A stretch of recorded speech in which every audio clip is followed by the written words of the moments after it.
चरणी चरज वंदी सुळ पाणी नाचती कीर्तनी त्यांचे माथा देवई चिरज चरणाची माती धावत चालती मागे मागे देव संताच्या चरणाची पायधूळ आपल्या मस्तकाला लावण्याकरता देव संतांच्या पाठीमागे धावत असतो. इतके संतांचे पाय पवित्र आहेत पण त्या संताची पायधूळ सुद्धा देवाच्या मस्तकाला लागत नाही.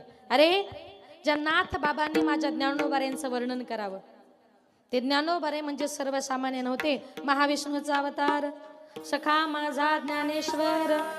बघा त्या ज्ञानोबाऱ्यांना सुद्धा वंदन माझ्या पंढरीश पांडुरंगा परमात्म्यानं करावं.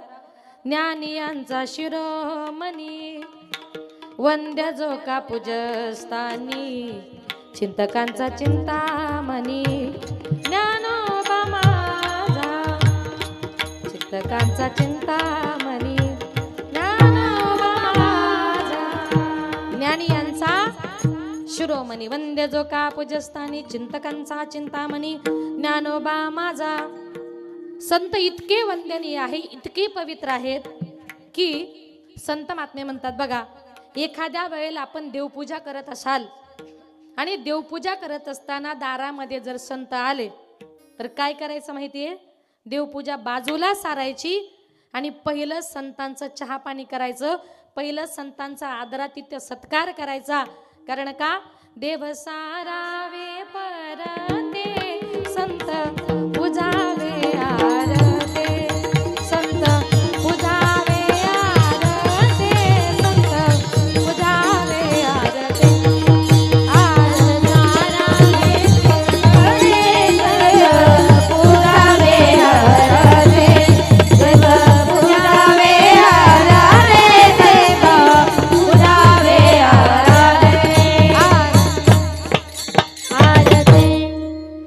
सारावे परते देवाला बाजूला सारायचं आणि संत पूजावे आरते. काय म्हटले दारामध्ये जर संत आले साधू आले वारकरी आले तुम्ही देवपूजा करत असाल आणि तुम्ही सांगाल थांबा माझी देवपूजा होईपर्यंत बसा नंतर तुम्हाला चहा पाणी देते त्याचा उपयोग नाही.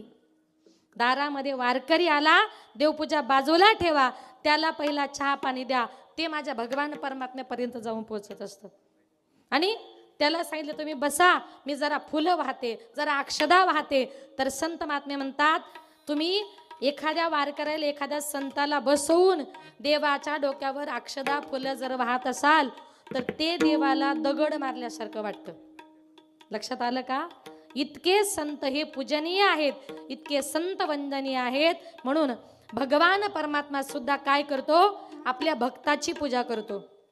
आणि भक्ताची पूजा करण्याकरता अवताराच्या राशीत व्हा उभा विठेवरी आणि शंख चक्र गदा पद्म सहित हरी. भगवान परमात्म्याच्या हातामध्ये शंख आहे चक्र आहे एका हातात गदा आहे आणि एका हातामध्ये कमळाचं फूल आहे.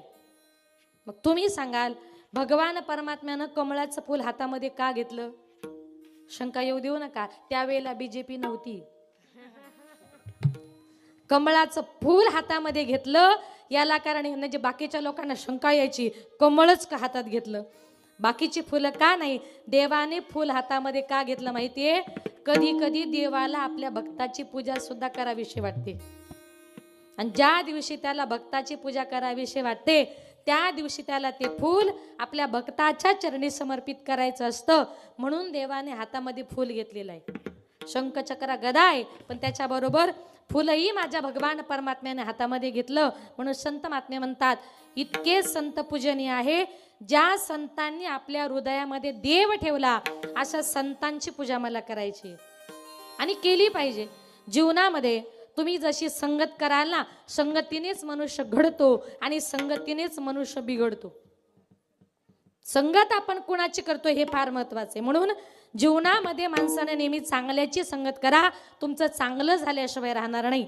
संत महात्मे म्हणतात संतन की संग लाग रे तेरी अच्छी बनेगी संतन की संग लाग रे तेरी अच्छी बनेगी संतन के संग लाग रे तेरी अच्छी बनेगी संतन के संग लाग रे तेरी अच्छी बनेगी अच्छी बनेगी तेरी बिगड़ी बनेगी अच्छी बनेगी तेरी बिगड़ी बनेगी अच्छी बनेगी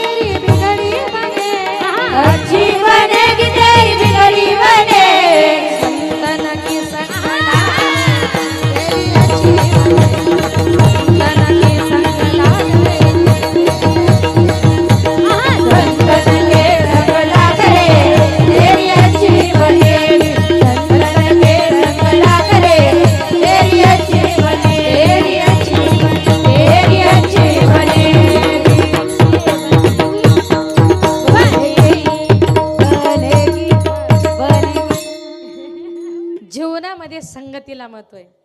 संतन की संग लाग रे तेरी अच्छी बनेगी. आणि बघा या जगामध्ये भगवान परमात्मा असा आहे की संत महात्मे भगवंताकडे मागतात. आपल्यालाही देवाकडे मागायचंय, पण जो देव आपल्याला देणारा असतो त्या देवाकडे तेच मागा. विनाकारण तुम्ही एखाद्या पेड्याच्या दुकानात गेले सांगितलं चप्पल दाखवा बरं, जमेल का? नाही. जो देव आपल्याला देणार आहे त्याच्याकडेच काहीतरी मागा. एक सुंदर उदाहरण सांगते बघा. एक हनुमंतरायांचा भक्त होता. त्यानं इतकी मारुतीरायांची सेवा केली. तो शनिवारी रोज त्या मारुतीरायांना हार फुले सगळं काही अर्पण करायचा. एवढी 33 कोटी देव आहे, पण हनुमंतरायांशिवाय दुसऱ्या कुठल्याच देवाचं तो नाव घेत नव्हता. गाडी घ्यायची शनिवारी, कुठला मुहूर्त करायचा शनिवारी, मारुतीशिवाय कुठलाच देव नाही. त्याचं वय झालं, लग्नाचं वय झालं, मुलगीच मिळेना. मुलगी मिळेना. मंदिरात गेला आणि मारुतीरायाने सांगितलं, मारुतीराया जसं मला कळतंय तसं मी तुमचीच भक्ती केली, तुमच्याशिवाय दुसऱ्या कुठल्याचं देवाचं नावही घेतलं नाही. मग काय म्हणणं आहे तुझं सांग बघता. काय नाही म्हटली, मला लग्न करायचं, एखादी चांगली मुलगी बघून दे. आता मारुतीराय म्हटली, तू चुकीच्या पत्त्यावर आलास, कारण माझंच झालं नाही तर तुला कुठून मुलगी देऊ. मला काही माहिती नाही म्हटले, मी तुमचा भक्त आहे, मला मुलगी पाहिजे, माझं लग्न तुम्ही करून द्या. मारुतीरायांनी सांगितलं, जो जगाचा बाप सगळ्यांचे लग्न जमवतो ते माझे प्रभू रामचंद्र, त्यांच्याकडे जा, ते तुझं लग्न जमवून देतील. अहो त्यांची माझी ओळखच नाही. अरे मी लेटर पॅड देतो ना, सही शिक्का देतो, तू जा म्हटले माझ्या मालकाकडे. आणि त्या हनुमंतरायांचं लेटर पॅड घेतलं, सही शिक्का घेतला. गेला तो मुलगा प्रभू रामचंद्राकडे गेला आणि सांगितलं, प्रभू मला हनुमंतरायांनी पाठवलंय, काही करा, मला एक मुलगी बघून द्या, मला लग्न करायचंय. आता मारुतीराया म्हणजे सगळ्यात आवडते भक्त. भक्ताचं ऐकायचं नाही देवाने, मग कुणाचं ऐकायचं. सांगितलं. लगेच एका चांगल्या वारकऱ्याचं घर बघितलं आणि त्या वारकऱ्याच्या घरी गेला. माझ्या प्रभूंनी एक रूप घेतलं, त्या वारकऱ्याच्या घरी गेला, सुंदर मुलगी त्याला बघून दिली, त्याचं लग्न वगैरे झालं. आता लग्न झाल्यानंतर पंढरपूरची वारी जवळ आली होती. यानं बॅगा बिगा भरल्या तो निघाला. आता निघाल्यानंतर बायकोने सांगितलं, कुठे चालले? पंढरपूरच्या आषाढीची वारी आहे, वारीला चाललोय, मला पण यायचं. तो म्हटला नको, लाखोची गर्दी असते, पंढरपूरमध्ये तू कधी गेली नाही आणि चुकली तर मग काय करायचं. तिने सांगितलं, नाही नाही मी तुमचा हातच सोडणार नाही, तुम्ही मला पंढरपूरला न्याच. हट्ट केला बायकोने. दोघे जण मुक्काम दरमुक्काम करत करत पंढरपूरला जाऊन पोचले. प्रदक्षिणेला गेले. आता प्रदक्षिणा पूर्ण झाली आणि पंढरपूरच्या महाद्वारासमोर गेल्यानंतर तिथे तो महाद्वारासमोर जो चौक आहे तिथे माणसाला चालायचीच गरज नाही. फक्त ज्या दिशेला जायचे त्या दिशेला फक्त तोंड करून उभं राहायचं, पाठीमागचे लोक आपोआप लोटतात. आता एवढी गर्दी झाली, त्यातल्या त्या दिंडीमध्ये तर कधीच घुसायचं नाही. दिंडीत घुसला की त्याचं डोकं फुटलंच समजायचं. ते वारकरी एवढे कडक असतात ना, दिंडीमध्ये दुसऱ्या माणसाला घुसूच देत नाही. आता त्या गर्दीमध्ये याच्या बायकोचा हात सुटला आणि याची बायकोच हरवली. आता बायको हरवल्यावर त्या पुरुषाचं मन कसं होतं हे फक्त तुम्हालाच माहिती, आम्ही नाही सांगू शकत. एक कल्पना करा तुम्ही फक्त, आपली बायको जर हरवली तर माणसाची काय अवस्था होते. सैरा वैरा वेड्यासारखा पंढरपूरमध्ये शोधू लागला. सकाळपासून संध्याकाळपर्यंत सगळं पंढरपूर शोधलं, पण त्याला काही बायको मिळाली नाही. वैतागला, रागावला, एका मंदिरामध्ये गेला आणि ते मंदिर नेमकं होतं प्रभू रामचंद्राचं. मंदिरात गेला आणि सांगितलं, प्रभू अहो मला बायको करून दिली होती, आता माझी बायको हरवली, काही करा, माझी बायको सापडून द्या. प्रभू म्हटले, लग्न करून मी दिलं आणि आता तुझी बायको हरवली, ती पण मीच सापडून द्यायची. मग त्यावेळेला प्रभू म्हटले, माझ्याच्यानं शक्य होणार नाही. तेवढ्यात पाठीमागून मारुतीराया आले, पाठीमध्ये अशी बुक्की दिली, त्याला सांगितलं, तू चुकीच्या पत्त्यावर आलास. म्हटले का? अरे बाबा याची हरवली ती मी सापडून दिली आणि तुझी बायको सापडायला तू याच्याजवळ आलाय. अरे हा तुझी बायको सापडून देणार नाही. माझं जरी लग्न झालं नसलं ना, त्याची बायको मी आणून दिली. तुझी बायको सापडायचं काम माझ्याकडे. म्हणजे थोडक्यात काय, जो देणार आहे ते त्याच्याकडे मागा. तो भगवान परमात्मा तुम्हाला मला प्रत्येकाला दिल्याशिवाय राहणार नाही. म्हणून संत महात्मे म्हणतात, आपण या मृत्यूलोकामध्ये जन्माला आलो. इथे जन्माला आल्यानंतर संत महात्म्यांनी आपल्याला जो मार्ग सांगितलाय, मार्ग दावून गेले आधी दयानिधी संत तेनेची पंथे चालू जाता, न पडे गुंता कोठे काही. संतांनी सांगितलेल्या मार्गाने जर गेलात तर जीवनाच्या वाटेवर वाटचाल करताना तुम्हाला कुठल्याही प्रकारचा गुंता जीवनामध्ये पडणार नाही. आणि म्हणून माझ्या तुकोबारायांनी त्या भगवान पंढरीश पांडुरंग परमात्म्याकडे मागितलं. पण काय मागितलं? अभंगाच प्रथम चरण. देव वसेची देव वसेची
त्यांची घडावी संगती. तुकोबारायांनी त्या भगवान परमात्म्याकडे मागितलं काय? ज्यांच्या चित्तामध्ये देव आहे ना, अशा संताची संगती माझ्या जीवनामध्ये घडली पाहिजे. मग कुणी कुणी चित्तामध्ये देव ठेवला हो? माझ्या ज्ञानोबारायांनी ठेवला, नामदेवरायांनी ठेवला, भक्त हनुमंतरायांनी ठेवला, संत सावता महाराजांनी आणि हनुमंतरायांनी तर त्या देवाला हृदयामध्ये स्थान दिलं. देववसेची जीवनामध्ये संगतीला फार महत्व आहे. तुम्ही चांगल्याची संगत करा, माणूस चांगला बनतो. आता ऐका, चांगल्याची आणि वाईटाची संगत काय? एखादा चांगला मनुष्य असेल, बिचारा धार्मिक असतो, पण खाणाऱ्या पिणाऱ्या माणसाच्या संगतीमध्ये जातो. एक दिवस तो त्याला कुठंतरी हॉटेलवर ढाब्यावर घेऊन जातो आणि त्याला म्हणतो, बाबा योगायोगाने आज माझ्याबरोबर आला तर थोडी तरी घे. कळलं ना? बिस्लरी नाही बरं, थोडी. तो म्हटला नको रे बाबा, कधी घेतली नाही. अरे जास्त नको, थोडी तरी. नको बाबा, आज कधी घेतली नाही. अरे चवीपुरतं एखादं झाकण तरी. झाकण तर कधीच घ्यायचं नाही, चवच लागते माणसाला. मग एक झाकण, दोन झाकण, मग नंतर एक लागते. का? संगत कोणाची? त्या वाईट माणसाची. पण ऐका, तोच जर खाणारा पिणारा मनुष्य असेल, एखाद्या वारकऱ्याच्या संगतीमध्ये गेला, हरिपाठाला गेला, भजनाला गेला, कीर्तनाला गेला, आळंदीला गेला, पंढरपूरला गेला, नंतर तो म्हणतो बस आता मला सुद्धा तुझ्यासारखी माळ घालायची. याला म्हणतात संगती. म्हणून काही काही लोक बघा बऱ्याच वर्षापासून सांगतात आम्हाला माळ घालायची, आम्हाला माळ घालायची, पण हिंमतच करत नाही. एक उदाहरण सांगते बघा. एक दिवस एक 80 वर्षाची म्हातारी आजी कीर्तन संपलं ना अशी घाईघाई माझ्याकडे आली. ताई ताई म्हटलं काय? म्हटल्या ताई मला माळ घालायची. म्हटलं आई 80 वर्षाच्या वयामध्ये तुम्हाला माळ घालावी असं का वाटतं? तिने सांगितलं ताई आयुष्यभर सगळं आयुष्य आपण व्यर्थ खर्च केलं, पण आता तरी वाटते तुमचं कीर्तन ऐकलं, जीवाला समाधान झालं आणि आता असं वाटलं गळ्यामध्ये माळ घालावी आणि इथून पुढे तरी देवाचं चिंतन करावं. याला म्हणतात खरं जीवनामध्ये बदल करणं. मला यांनी मगाशीच सांगितलं आजही कुणाला तरी माळ घालायची. या ताईंना वा वा बघा. म्हणजे आपल्या सप्त्याला दरवर्षी कुणीतरी माळकरी होतोच. कालच माझ्या मनाला थोडी खंत वाटली का या वर्षी आपल्या सप्त्यात कुणीच माळकरी झालं नाही. पण बघा भगवान परमात्म्याने त्यांच्या रूपाने का होईना कोणीतरी पाठवलं. मला फार आनंद वाटला. संगतीला फार महत्व आहे आणि म्हणून जीवनामध्ये माणसाने नेहमी बदल केला पाहिजे. मग आता चित्तामध्ये ज्यांनी ज्यांनी देव साठवला, अरे ज्या छत्रपती शिवाजी राजे म्हणजे साक्षात भगवान महादेवांचा अवतार. सोपी गोष्ट नव्हती एवढ्या राज्याला सांभाळायचं. आया बहिणींच्या आबरू ज्यानं वाचवली. अरे ज्या जिजाऊ मासाहेबांनी छत्रपती शिवाजी राजांना जन्म दिला त्या जिजाऊ मासाहेबांची माता किती पवित्र असेल हो. तिने अखंड रात्रंदिवस भवानी मातेचं नामचिंतन केलं. भवानी मातेला डोळ्यासमोर ठेवलं होतं.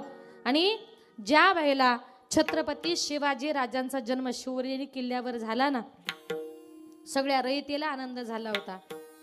त्यावेळेला जुन्नर प्रांतातल्या अनेक महिला मंडळी एकत्र आल्या. बाळ राजांना पाळण्यामध्ये घातलं आणि राजांकरता पाळणा म्हणू लागल्या. झुलवा पाळणा पाळणा बाळ शिवाजीचा, झुलवा पाळणा पाळणा बाळ शिवाजीचा, झुलवा पाळणा पाळणा बाळ शिवाजीचा, झुलवा पाळणा पाळणा बाळ शिवाजीचा, झुलवा पाळणा पाळणा बाळ शिवाजीचा, झुलवा पाळणा पाळणा बाळ शिवाजीचा, झुलवा पाळणा पाळणा बाळ शिवाजीचा, झुलवा पाळणा पाळणा बाळ शिवाजीचा. इंद्र जसा हा चंद्र शोभतो पुत्र जिजाऊचा, इंद्र जसा हा चंद्र शोभतो पुत्र जिजाऊचा, झुलवा पाळणा बाळ शिवाजीचा, झुलवा पाळणा पाळणा बाळ शिवाजीचा, झुलवा पाळणा पाळणा बाळ शिवाजीचा, झुलवा पाळणा पाळणा बाळ शिवाजीचा. टाळी वाजवा, टाळी टाळी टाळी. हा महिला मंडळ. गाली पीठ लावून बाळा काजळ घाला डोळा, उंची अंगड घालून त्याच्या पायी घुंगुर वाळा, गाडी नीट लावून बाळा काजळ घाला डोळा, उंची अंगड घालून त्याचा पायी घुंगर वाळा. गाली पीठ लावून बाळा काजळ घाला डोळा, उंची अंगड घालून त्याच्या पायी घुंगुर वाळा, गाडी नीट लावून बाळा काजळ घाला डोळा, उंची अंगड घालून त्याच्या पायी घुंगर वाळा.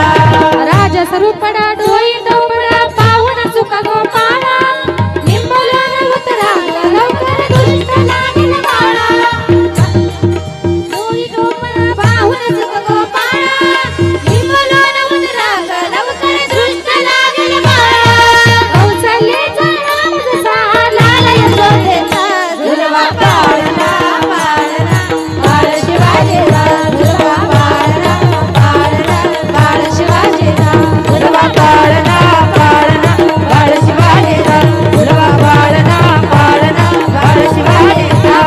जो जो रे बाळा जो जो रे, जो जो रे बाळा जो जो रे, जो जो रे बाळा जो जो रे, जो जो रे बाळा जो जो रे.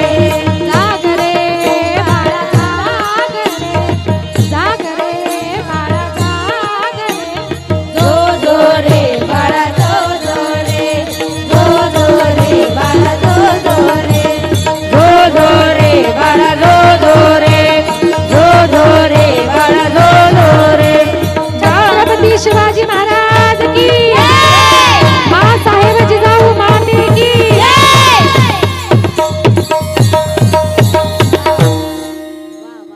बघा त्या शिवनेरीतल्या प्रांतातल्या सगळ्यांनी राजांकरता पाळणा गायला. ज्या मातेनं छत्रपती शिवाजी राजांना जन्म दिला, ज्यांच्या हृदयामध्ये भवानी माता होती, ज्यांच्या मुखामध्ये अखंड रात्रंदिवस हर हर महादेवाची गर्जना होती, आणि त्या महादेवाचं नामचिंतन करून माझ्या छत्रपती शिवाजी राजांनी उभ्या महाराष्ट्राला वाचवलं. नाही का. म्हणून संत महात्मे म्हणतात अशा मुलांची आज या समाजाला गरज आहे, ज्यांनी हृदयामध्ये हरी साठवला ते माझे भक्त हनुमंतराया. इतकं त्यांचं हनुमंतरायांचं प्रभू रामचंद्रावर प्रेम होतं. एक दिवस सहज असे हनुमंतराया आणि प्रभू रामचंद्र बसलेले होते. बसल्यानंतर हनुमंतरायांनी सहज प्रभूंना प्रश्न विचारला, प्रभू या जगामध्ये तुम्हाला सगळ्यात जास्त कोण आवडतं? मारुतीरायाला वाटलं 24 तास मी बरोबर राहतो, माझंच नाव घेईल. पण त्यांनी सांगितलं सगळ्यात जास्त मला आवडते ती माझी सीता. म्हणे का? ती म्हणे माझ्या नावाचं खूप छान सिंदूर तिच्या भांगामध्ये भरते, कपाळाला सुद्धा छान कुंकू लावते, त्याच्यामुळे मला माझी सीता फार आवडते. मग मारुतीरायांनी सांगितलं, प्रभू मी जर सिंदूर लावलं तर तुम्हाला आवडेल का? त्याच्याही पेक्षा जास्त आवडेल. मग मारुतीरायांनी विचार केला, सीता मातेनं एवढा असा सिंदूर तिच्या भांगामध्ये भरला तर प्रभूंना ती एवढी आवडते, मी जर सगळ्या अंगाला सिंदूर लावलं तर मी किती आवडेल. त्या दिवशी मारुतीराया पळत पळत गेले, सगळ्या अंगाला सिंदूर लावला आणि असे उभे राहिले आणि सांगितलं, प्रभू आता कोण आवडतं? आता म्हणे तूच आवडतो. म्हणजे का? तर इतकं त्यांनी त्या भगवान परमात्म्याला आपल्या हृदयामध्ये साठवलं होतं का हनुमंतरायांनी इतकी त्या प्रभू रामचंद्रांची भक्ती केली का माझे तुकोबाराया सुद्धा त्या हनुमंतरायांना प्रश्न विचारतात, काय भक्तीच्या त्या वाटा, काय भक्तीच्या त्या वाटा, काय भक्तीच्या त्या वाटा, काय भक्तीच्या त्या वाटा, काय भक्तीच्या त्या वाटा, काय भक्तीच्या त्या वाटा, काय भक्तीच्या त्या वाटा, काय भक्तीच्या त्या वाटा मज दावाव्या सुवटा, काय भक्तीच्या त्या वाटा मज दावाव्या सुवटा, मज दावाव्या सुवटा, काय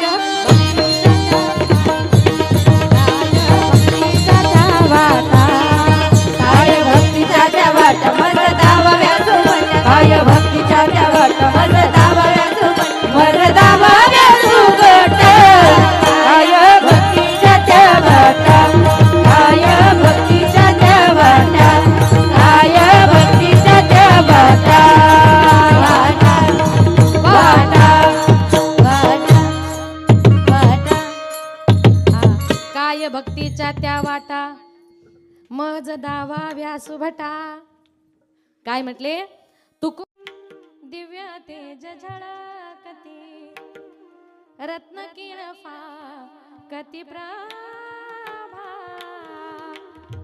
अगणित लावण्य तेज पुंजाळले, नवर्णवे ते तिची शोभा, कानडाव विठ्ठलू करनाटू, तेने मज लागे येला वेदू.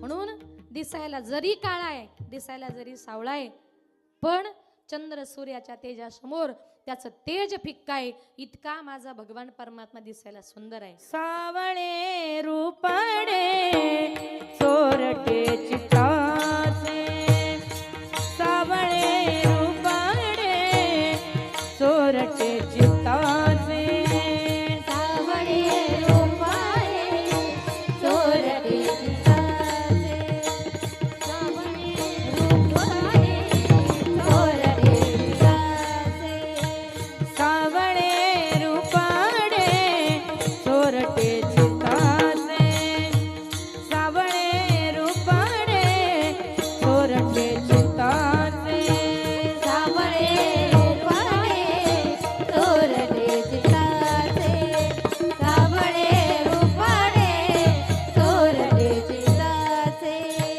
उभे पंढरीचे विटेवरी, उभे पंढरीचे विटेवरी, सावळे रूपडे चोरटे चिताचे, रूपडे चोरटे चिताचे, सावळे रूपडे चोरटे चिताचे, सावळे रूपडे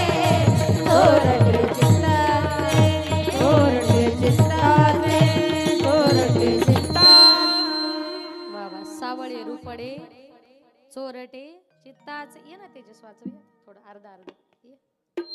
हा आता दोनही तुम्ही नामवंत आहेत म्हटल्यावर ये बाळा ये. ते बाळा चालतो छोटा आहे ना म्हणून असं असं ये तेजस ये.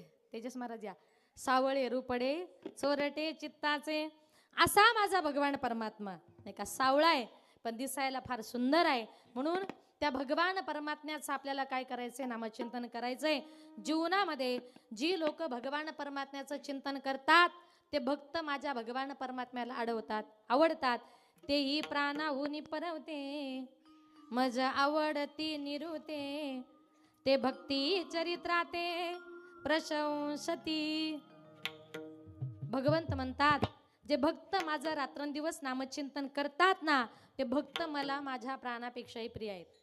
म्हणून काही काही लोक म्हणतात बघा त्यांचं घर मोठं फार मोठं खानदानी आहे म्हणतात ना. आमच्या गावात ते खानदानी आहेत असू द्या बघा. पण खानदानी या शब्दाचा लोक फक्त म्हणतात खानदानी पण त्याचा अर्थ माहिती आहे का. लोक एक म्हणतात ते खानदानी श्रीमंत आहे. अरे खानदानी या शब्दाचा अर्थ काय, तुम्ही खाता काय, आणि दुसरं म्हणजे तुम्ही दान देता काय, त्याला खरं खानदानी म्हणतात. आपणही खा दुसऱ्यालाही खायला घाला, आपणही घरामध्ये खर्च करा आणि दुसऱ्यालाही दान करा, त्याला म्हणतात खानदानी. काय बघा एक सुंदर उदाहरण सांगते जीवनामध्ये खानदानी. एका गावामध्ये पुण्याला कीर्तनाला गेली होती. पुण्याला लोक म्हटले ते आमच्या गावातले खानदानी, चला म्हटले त्यांच्याकडे गेलो. आता गेल्यानंतर तिथं आम्ही जेवायला घरामध्ये एंट्री करायची तेवढ्यात त्या बंगल्यातली बाई बाहेर आली. ती कशी म्हटली ताई येणार का. म्हटलं आता आलो म्हटलं येणारच ना.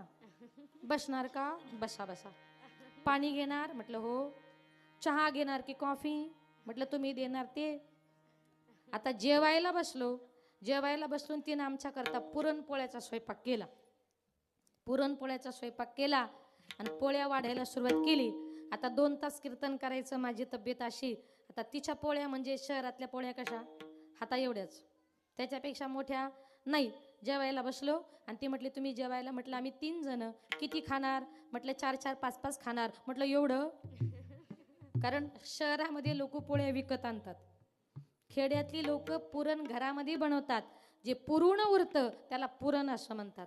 लक्षात आलं का. जे पुरण उरतं लोक सणालाही करतात आणि सकाळी परत चहामध्ये दुधामध्ये पोळी खातात. म्हणून जे पुरण उरतं त्याला पुरण म्हणतात. ते घरात करायचं असतं, शहरातले लोक विकत आणतात. जेवायला बसलो, पोळीवर पोळी पोळीवर पोळी. ती म्हटली ताई किती खाता म्हटलं तब्येतीच्या मानाने खाणारच. आणि ती वाढत होती तेवढ्यात माझं लक्ष गेलं तिच्या पायाकडे. तिच्या पायात होती चप्पल. म्हटलं मावशी तुमच्या पायात चप्पल. ती म्हटली ती वाढायचीच आहे. म्हटलं तुमच्या घरात चप्पला किती आहे. ती म्हटली किचनची वेगळी, स्वयंपाकाची वेगळी, वाढायची वेगळी. म्हटलं एखादी मारायची नाही का. याला कुठं खानदानी म्हणतात का.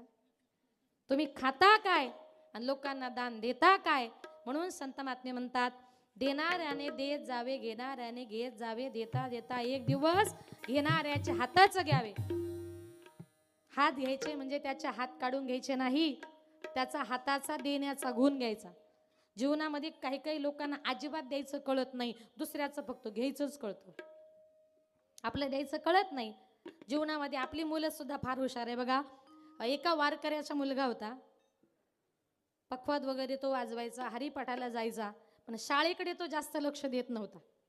त्याचा 10वीचा रिझल्ट होता. बापानं सांगितलं बाळा आज रिझल्ट आहे. तो म्हटला बाबा काही खरं दिसत नाही. घाबरू नको म्हटला. काही नाही. रिझल्ट घेऊन आला.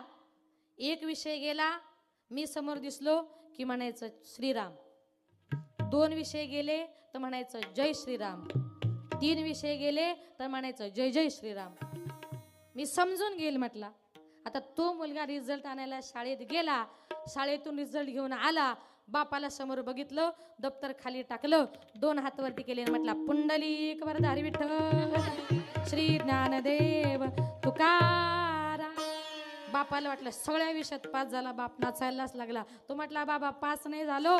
तुम्ही म्हटले 1 विषय गेला तर श्रीराम म्हणायचं, 2 गेले तर जय श्रीराम म्हणायचं, 3 गेले तर जय जय श्रीराम म्हणायचं. बाबा माझे सगळेच गेले, आता सगळं संपलं म्हणून पुंडलिक. इतकी आपले मुलं हुशार. बापाचंही पुढचं डोकं लावतात. बापाने एवढंच सांगितलं पण त्यानं जास्त सांगितलं. म्हणून जीवनामध्ये आपल्या मुलांवर चांगल्या प्रकारे संस्कार करा. मग भगवान परमात्म्याला काय आवडतं अभंगाचे दुसरे चरण. ऐसे आवडते मना, ऐसे आवडते मना, ऐसे आवडते मना, ऐसे आवडते मना, ऐसे ऐसे आवडते मना, ऐसे आवडते मना, ऐसे आवडते मना, ऐसे आवडते मना. देवा पुरवा विवासना, देवा पुरवा विवासना, पसानी पनीना, मधनी जनी पमगप, पसानी जानी जानी पनी दनी दनी मधनी जनी पमगप, पसानी जानी जानी जानी जानी पनी दनी दनी मधनी जनी पमगप, पप मद पमगप मपरे मगरे सा, पप मद पमगप मपरे मगरे सा, पप मद पमगप मपरे मगरे सा. देवा पुरवा विवासना, देवा पुरवा विवासना, ऐसे आवडते मना, ऐसे आवडते मना. देवा पुरवा विवासना, देवा पुरवा विवासना, ऐसे आवडते मना, ऐसे आवडते मना, ऐसे आवडते मना. देवा पुरवा विवासना, देवा पुरवा विवासना, देवा पुरवा विवासना, ऐसे आवडते मना. देवा पुरवा विवासना, देवा देवा पुरवा विवासना, देवा पुरवा विवासना, वासना वासना. वा. ऐसे आवडते म्हणा देवा पुरवावी वासना. तुकोबाराय म्हटले देवा मला असं आवडतं म्हणे कसं. देववासे चित्ती त्यांची घडावी संगती. ज्यांच्या चित्तात देव आहे ऐसे आवडते म्हणा. असे संत मला आवडतात, असे भक्त मला आवडतात. देवा पुरवावी वासना. भगवंता एवढीच माझ्या मनामध्ये वासना म्हणजे एवढीच इच्छा आहे, एवढीच माझी इच्छा तुम्हाला पूर्ण करायची. आज गीता जयंती आणि मोक्षदा एकादशी. आजच्या दिवशी आपण जर उपवास केला, एकादशी जर केली तर आजच्या दिवशी माणसाला मोक्ष प्राप्त होत असतो. त्याला मोक्षदा एकादशी असं म्हणतात. आणि त्यातल्या त्यात आज दुग्ध शर्करा योग म्हणजे गीता जयंती. गीता गीता गीता वाचे जे वद म्हणती नाही पुनरावृत्ती तया नरा. बघा गीता हा ग्रंथ संस्कृत भाषेमध्ये आहे. सामान्य माणसाला कळणं फार अवघड आहे, वाचणंही फार अवघड आहे. म्हणून ती गीता माझ्या भगवान परमात्म्यानं मराठीमध्ये आणली. आणि गीता हा ग्रंथ सगळ्या ग्रंथांचा बाप आहे. बाप बाप ग्रंथ गीता वेदी प्रतिपाद्य देवता तो श्रीकृष्ण वक्ता ये ग्रंथी. गीता हा ग्रंथ सगळ्या ग्रंथांचा बाप आहे. कारण जगाच्या बापानं ही गीता सांगितली. स्वमुखी आपण सांगेतो श्री विष्णू. श्री गीता हा प्रश्न अर्जुनेसी. बाकीचे ग्रंथ हे मानव कोटीतले आहे, संतांनी लिहिलेले आहे. पण गीता लिहिणारा साधा सुधा मनुष्य नव्हता, तर जेने गीता उपदेशिली आणि तीच ही विटेवरची माऊली. साक्षात पांडुरंग परमात्म्याने ही गीता सांगितलेली आहे. ती संस्कृत भाषेत आहे, वाचणं फार अवघड आहे. म्हणून तुम्हाला संस्कृत जर वाचता येत नसेल तर फक्त गीता गीता गीता गीता एवढं म्हणायचं. ज्याच्या बायकोचं नाव गीता आहे त्याचा उद्धारच झाला असं समजा. काय गीता गीता गीता वाचे जे वदती. आता जरी बसलात ना, बसल्या बसल्या पण तिचं चिंतन करा. आज तिची जयंती आहे. आपण जर तिचं चिंतन केलं तर आपली सगळी पापं नाहीशी होत असतात. इतका त्या गीता ग्रंथामध्ये काय आहे, ताकद आहे. म्हणून जी गीता आपण आता बघा, मग ही संस्कृत मध्ये आहे. मग संस्कृत भाषा देवी केली आणि मराठी काही चोरापासून आली. संस्कृत भाषा ही देवांची भाषा आहे. बघा भाषेमध्ये सुद्धा फार फरक आहे. कधी कधी 1 किलोमीटर जरी गेलो तरी भाषा ही बदलत असते. प्रत्येकाची भाषा ही वेगवेगळी आहे. आणि म्हणून बघा ती भाषा जी आपली आहे, एकदा कीर्तनाला गेले होते आम्ही, असं जेवायला बसलो ना आम्ही, ती एक मावशी पटकन आल्या आणि उभ्या होत्या आणि माझ्या समोर मला म्हटल्या, ताई तुम्हाला चटका देऊ. मी घाबरली, म्हटलं चटका आणि कीर्तन करायचंय. म्हटलं मला नको, ते यशोदाला द्या. कारण तिला पखवाद वाजवायचा, दिला तरी तिला काही फरक नाही. म्हटलं यशोदाला द्या चटका. ती मावशी खाली वाकली आणि तिने यशोदेला चटका दिला. चटका म्हणजे तिच्या भाषेत चटका म्हणजे मिरचीचा ठेचा. यशोदाला दिल्याबरोबर माझ्या तोंडाला पाणी आलं. म्हटलं मावशी मला पण थोडा चटका द्या. हा भाषेतला फरक आहे. बघा एक सुंदर उदाहरण सांगते. कानडीने केला मराठा व्रतार आणि एकाचे उत्तर एक ना कळे. बघा कर्नाटकची मुलगी आणि महाराष्ट्रीयन मुलगा दोघांचं लग्न झालं. दोघांचं लग्न झाल्यानंतर आता ती कन्नड भाषा बोलायची आणि तो मराठी भाषा बोलायचा.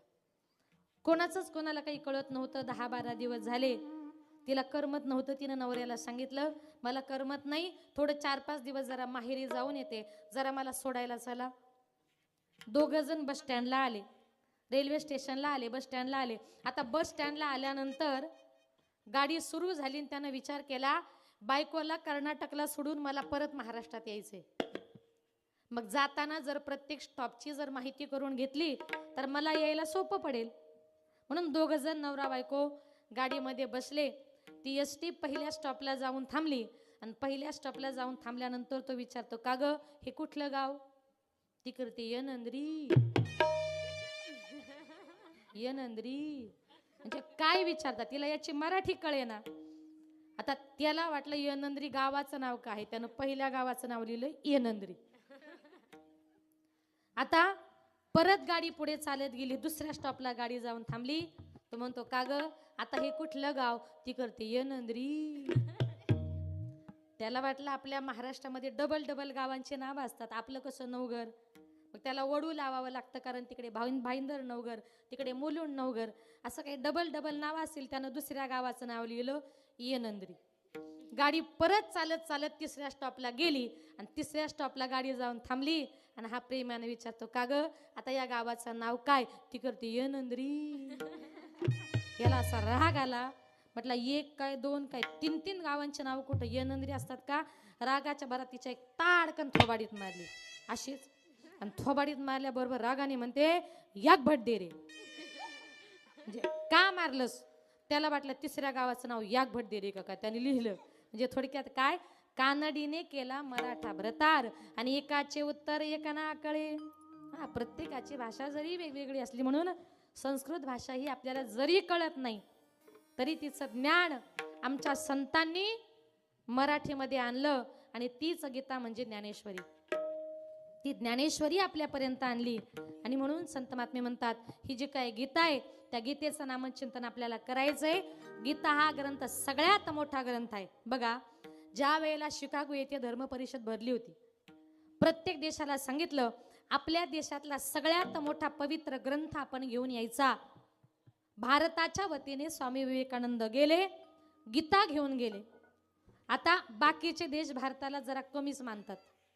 प्रत्येकाचे ग्रंथ घेतले, आपला गीता ग्रंथ घेतला आणि सगळ्यात खाली ठेवला आणि बाकीचे ग्रंथ सगळे त्याच्यावर ठेवले. एका माणसाने स्वामी विवेकानंदांना प्रश्न विचारला, स्वामी अहो तुमच्या देशातला इतका पवित्र गीता ग्रंथ आणि सगळ्यांच्या खाली ठेवला आणि त्याच्यावर सगळे ग्रंथ ठेवले, स्वामी तुम्हाला राग नाही आला का. स्वामींनी सांगितलं अजिबात नाही. अरे माझा गीता ग्रंथ हा सगळ्या ग्रंथांच्या खाली आहे. म्हणजे माझा गीता ग्रंथ जगातल्या सगळ्यात ग्रंथांचा आधार आहे. एक गीता जर काढली ना तर वरचे सगळे ग्रंथ पडतील, कारण एक गीता जर काढली तर ग्रंथ पडल्याशिवाय राहणार नाही. म्हणून गीता हा ग्रंथ सगळ्या ग्रंथांचा बाप आहे. म्हणून आज आपण त्या गीता जयंतीच्याच निमित्ताने, गीता ही एक माता आहे, एक स्त्री आहे, म्हणून तिच्या नावानं आपण हे महिला सप्ताहाचं आयोजन करतो. का तर तिच्या नावाचा जागर करण्याकरता. म्हणून त्या देवी मातेला सुद्धा आपल्याला या कार्यक्रमाला आमंत्रित करायचंय. ये गांबा गोंधळाला आवाज घुमू लागला, ये गांबा गोंधळाला आवाज घुमू लागला. अंबाबाई ग तुझा संबळ वाजला, अंबाबाई ग तुझा संबळ वाजला,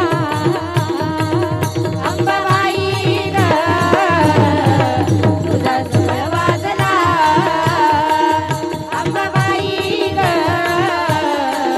तुझा संबळ वाजला. मांडीला मंडप दारी केला थाट माट, ये ग गोंधळाला आंबा सोडून बाले घाट. मांडीला मंडप दारी केला थाट माट, ये ग गोंधळाला आंबा सोडून बाले घाट. काळो अंधाराची आंबा असली जरी रात, दिवटीचा प्रकाश आई झाला लखलखाट. लागली आज आई तुझा लळा लागला, लागली आज आई तुझा लळा लागला. अंबाबाई ग तुझा संबळ वाजला, अंबाबाई ग तुझा संबळ वाजला. अंबाबाई ग तुझा संबळ वाजला, अंबाबाई ग तुझा संबळ वाजला. असा मल्हारी देव माझा शिवशंकरावतार, बाळी लावितो भंडार नांदे जेजुरगडावर. मल्हारी देव माझा शिवशंकरावतार, बाळी लावितो भंडार नांदे जेजुरगडावर.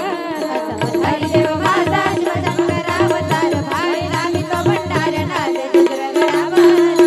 हरी देव माझा शिवशंकरावतार, भाळी लावितो भंडार नांदे जेजुरगडावर.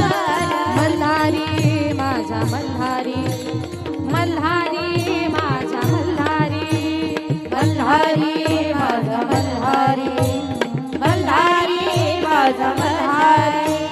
ठाण मांडूनी या बसला या सतवारी, दुसरे कैलाशी कर गड जेजुरी. ठाण मांडूनी या बसला या सतवारी, दुसरे कैलाशी कर गड जेजुरी. ठाण मांडूनी या बसला या सतवारी, दुसरे कैलाशी कर गड जेजुरी.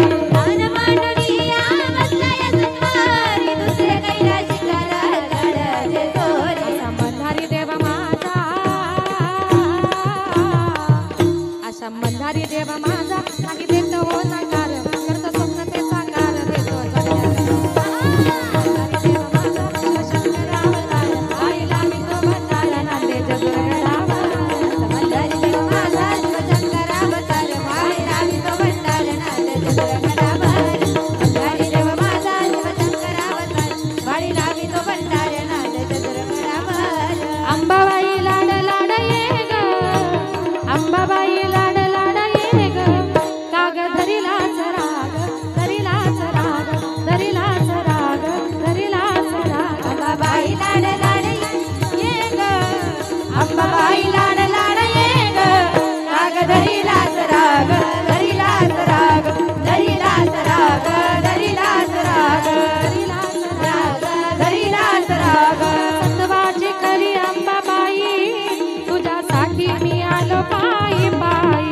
तू ग सत्वाची खरी अंबाबाई, तुझ्यासाठी आलो पायी पायी. तू ग सत्वाची खरी अंबाबाई, तुझ्यासाठी मी आलो पायी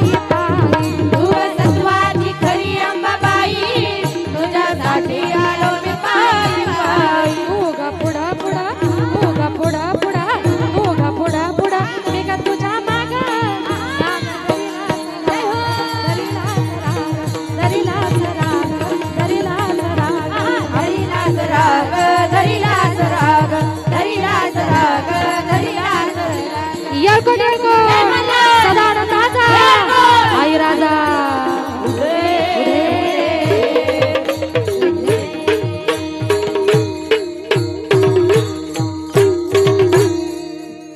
वा वा वा. असं वाटलं ना थोडं गोंधळ केल्यासारखं, माइंड फ्रेश. या जगामध्ये आपण हा स्त्री शक्तीचा जागर करतोय म्हणून त्या देवी मातेला आपल्याला बोलवायचंय. या जगामध्ये देवी हे वेगळे नाहीयेत. भगवान परमात्मा म्हणतात एकोहम बहुश्याम, मी एकटा या जगामध्ये आलो तेच हे जग. एकटा वेगवेगळ्या रूपाने या जगामध्ये प्रगट झालेलो आहे. म्हणून भगवान परमात्मा आपल्या भक्ताच्या उद्धाराकरता वेगवेगळ्या प्रकारचे अवतार या जगामध्ये घेत असतो. म्हणून तुकोबाराय म्हणतात ऐस्या वडते म्हणा देवा पूर्वावी वासना. जे माझ्या मनाला आवडते ते मला करायचंय. ज्यांनी तुझी सेवा केली ना या जगामध्ये, मी मगाशीच म्हटलं देवापेक्षाही मोठे भक्त आहेत, देवापेक्षाही मोठे संत आहेत. एक दिवस चंद्रभागेच्या वाळवंटामध्ये सगळ्या संतांची मीटिंग भरली होती. मीटिंग मध्ये प्रश्न आला या जगामध्ये सगळ्यात मोठा कोण आहे. एक जण उठला म्हटला या जगामध्ये सगळ्यात मोठी पृथ्वी आहे. दुसरा म्हटला पृथ्वी कशी काय मोठी, ती तर शेषाच्या डोक्यावर आहे. त्यानं फणा काढून घेतला की तिचा नाश. म्हटले शेष मोठा. दुसरा उठला म्हटला अरे शेष काय काय कसा काय मोठा, तो तर शंकराच्या गळ्यामध्ये आहे. एक कोटी सांगितले जाते ऐका. पृथ्वी सबसे बड़ी ओ तो शेष के माथे पर खड़ी, तो शेष बड़ा शेष काय का बड़ा, ओ तो शंकर जी के गले में पड़ा, तो शंकर बड़ा शंकर काय का बड़ा, उसका कैलाश पर्वत रावण ने उखाड़ा, तो रावण बड़ा रावण काय का बड़ा, ओ तो राम की एक बाण से उड़ा, तो राम बड़ा राम काय का बड़ा, वो तो हनुमान जी के हृदय में खड़ा, तो बड़ा कौन है हनुमान भक्त ही है. म्हणून या जगामध्ये देवापेक्षा मोठे भक्त आहेत आणि देवापेक्षा मोठे संत आहेत. म्हणून संत महात्मे म्हणतात या जगामध्ये ज्या वेळेला माझे भक्त कसे आहेत, आपल्या भगवान परमात्म्यावर प्रेम करतात. भगवान परमात्म्यावर प्रेम करत असताना संत महात्मे दुजा भाव कधी करत नाही. भक्त ऐसे जाना जे देही उदास गेले आशा पाश निवारोनी. संतांनी सगळ्या जगाचा संबंध तोडला. संत जगाला विचारत नाही. म्हणून जीवनामध्ये संताची अर्धक्षणाची संगती फार महत्वाची. अर्धक्षण घडता संताचे संगती तेने होय शांती महत पापा. एक शेवटचं उदाहरण सांगते, संगतीला किती महत्व आहे. एका राज्यामध्ये राजा आणि राणी दोघ जण नवरा बायको गप्पा मारत होते. त्यांची मुलगी उपभर झाली होती. त्या मुलीचं लग्न करायचं होतं. मुलीचं लग्न करायचं होतं तेवढ्यात त्या राज्यामध्ये चोर चोरी करण्याकरता आला. आणि चोर चोरी करण्याकरता आला. दोघा नवरा बायकोचं बोलणं चालू होतं. त्याला वाटलं जोपर्यंत राजा राणी जागी आहे तोपर्यंत चोरी करता येणार नाही. तो त्या राजा राणीचं बोलणं भिंतीला कान लावून ऐकत होता. तेव्हापासून मन पडली. लोक म्हणतात हळू बोल, म्हणजे शक्यतो पुरुष लोक बोलत नाही, पण बायका काय म्हणतात, हळू बोल बाई, भिंतीला पण कान असतात म्हणता ना. तेव्हापासून ती मन पडली. मग आता त्यांचं बोलणं चालू होतं. आपली मुलगी उपवर झाली, आता मुलीचं लग्न करायचंय. मुलीचं लग्न करायचंय, पण मला वाटतं एखादा साधा सुद्धा कोणीतरी देवाचं भजन पूजन करणारा तपस्वी माणूस बघावा. कारण मला मुलगा नाही, मला तो घर जावई म्हणूनच घरामध्ये आणायचा आहे. त्या चोरानं विचार केला की यांना एखादा तपस्वी देवाचं भजन करणारा साधू महात्मा पाहिजे. मग मी जर उद्या जाऊन साधू झालो तर. त्या चोराच्या मनामध्ये त्याची बुद्धी फिरली आणि तो घरी गेला. आता लग्न करायचं होतं, त्याच्या पाठीमागे कोणी नव्हतं. लगेच एका साधूचं रूप घेतलं. हातामध्ये त्यानं कमंडलू घेतला, गळ्यामध्ये जपाला माळ घेतली, सगळ्या अंगाला भस्म लावला, डुप्लिकेट दाढी, डुप्लिकेट केस, अलक निरंजन असा गावामध्ये ज्या राजा जो बोलत होता ना त्याच्या राज्यामध्ये येऊन थांबला. आणि मंदिरामध्ये तो देवाचं ध्यान करू लागला. देवाचं ध्यान करत असताना एक दिवस राजा असा फिरत फिरत चालला होता. आता आपलं कसं सगळ्या गावाच्या बाहेर आपलं साईबाबाचं मंदिर आहे. कुणी जर भक्त महात्मे आले तर मंदिरामध्ये विसाव्याला थांबतात. तसा तो त्या मंदिरामध्ये विसाव्याला थांबला. आता राजा जात होता. राजानं बघितलं अरे कुणीतरी साधू महात्मा दिसतोय आणि माझ्याही डोक्यात कल्पना आहे की माझ्या मुलीचं लग्न एखाद्या चांगल्या साधूशी लावून द्यावं, तपस्व्याशी लावून द्यावं. म्हणून राजा त्याच्याजवळ गेला आणि सांगितलं की बाबा, मला मुलगा नाही, मला धार्मिक कार्याची फार आवड आहे, पण मला वाटतं तुम्ही जरी तपस्वी साधू असलात, तुमचंही वय अजून तेवढं दिसत नाही, तुम्ही कृपा करून माझ्या मुलीशी लग्न करा. माझ्या मुलीशी लग्न करा म्हटल्यानंतर आता लग्न जवळ येत होतं, तर राजाने त्या महाराजांकरता, त्या मुलाकरता गाड्याच्या गाड्या भरून सोनं, मोहरा, मोती सगळे काही पाठवले. इतकं त्याला मिळालं की राजाची मुलगी सुद्धा त्याला कन्या म्हणून मिळाली, त्याला राजाचं सगळं वैभव मिळालं. आणि मग ज्या मंदिरामध्ये, शंकराच्या मंदिरामध्ये तो मुलगा, तो खोटा साधू मुक्कामाला होता ना, त्या शंकराच्या जवळ गेला आणि त्याला सांगितलं, देवा, तुझ्या भक्ताचं नुसते खोटे कपडे मी अंगावर घातले तर मला सगळं काही राज्य मिळालं, तर माझ्या पांडुरंग परमात्म्याच्या भक्ताचा खरा खरा पोशाख जर केला आणि वारकरी जर झाला, देव तुम्हाला भरभरून दिल्याशिवाय राहणार नाही.